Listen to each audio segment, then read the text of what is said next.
Hi y'all, and welcome back to Eat Color with Claudia. Today's recipe is Irish soda bread. The one recipe though my mother never shared with us. And you know, because of that, I guess I never really gave this recipe much thought. Forgive me, Mom, I know this can sound crazy, but soda bread.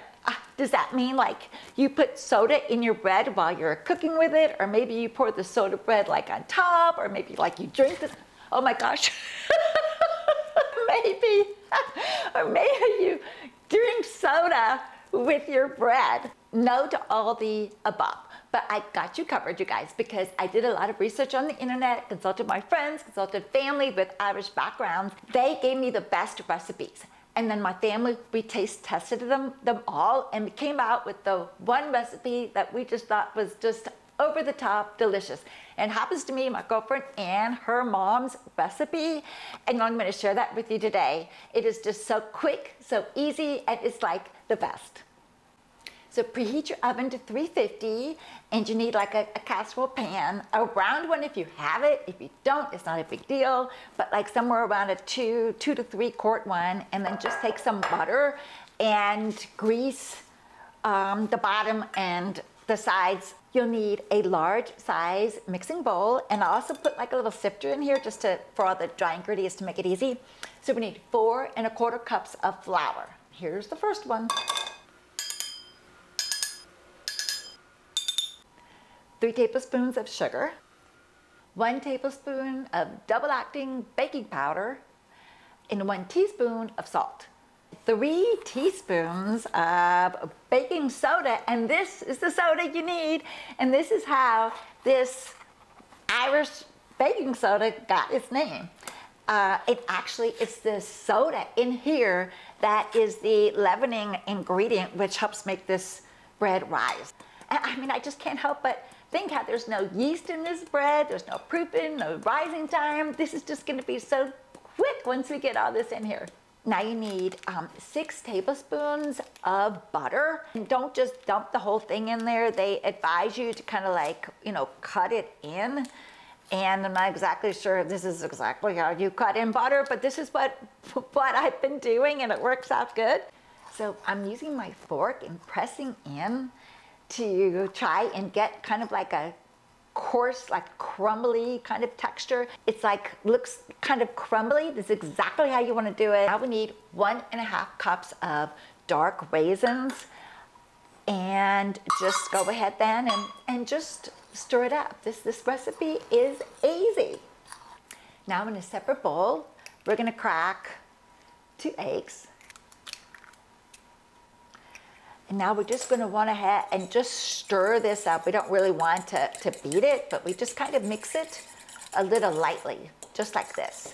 You want to reserve a tablespoon of your egg yolk for something special that we do at the very end. So I'm just going to set this aside. And now we need 1 1/2 cups of buttermilk. And now the buttermilk is like the other magic ingredient in this bread, because what happens is, okay, the buttermilk is like acidic, and when it bakes and it mixes in there with the baking soda, like a chemical reaction happens and it produces carbon dioxide, and then the carbon dioxide gets kind of chopped into the dough, and it's what makes it rise. And isn't that not incredible? Oh my gosh, I just love kitchen magic. Let's go ahead and add the buttermilk and the eggs to the flour mixture. Mix these two together.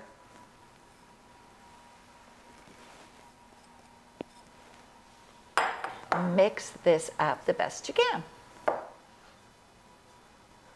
Now I've got flour, and go ahead and get your hands nice and full of flour and your work surface with flour, because we're going to pick up the dough. So, and it should be sticky. There we go. And kind of like just shape it here into a ball, and we're just going to gently like mix this, like knead it maybe like 10 times, and that's all, just for it to like just get a little bit worked in together. And that's it. Look at this. And now we got a nice ball.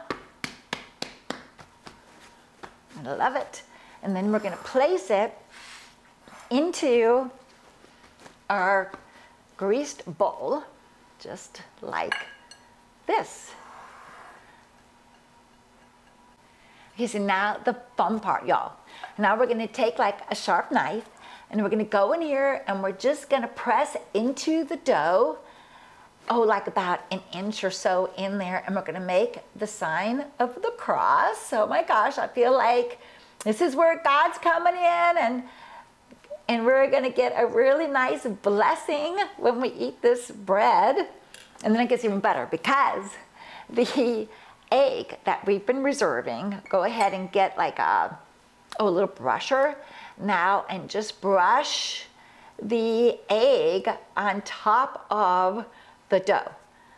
That this could be like holy water. I mean, why not, right? So, I mean, St. Patrick, he's a beloved saint of Ireland, right?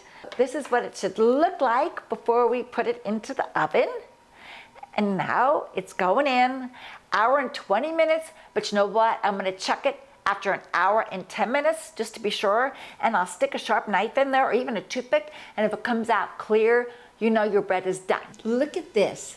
This Irish soda bread looks absolutely scrumptious. Now it is time for me to dive into this. Oh my goodness. Let's see here, I'm gonna take a piece. Now you can cut it like a piece of bread. Some people cut it like a pie. Oh, look at that. So now I'm putting some of this delicious Irish butter on here, Kerrygold butter. I'm gonna take a taste. Let's see. I know you could pick this up like a piece of bread, but I'm just gonna use my fork.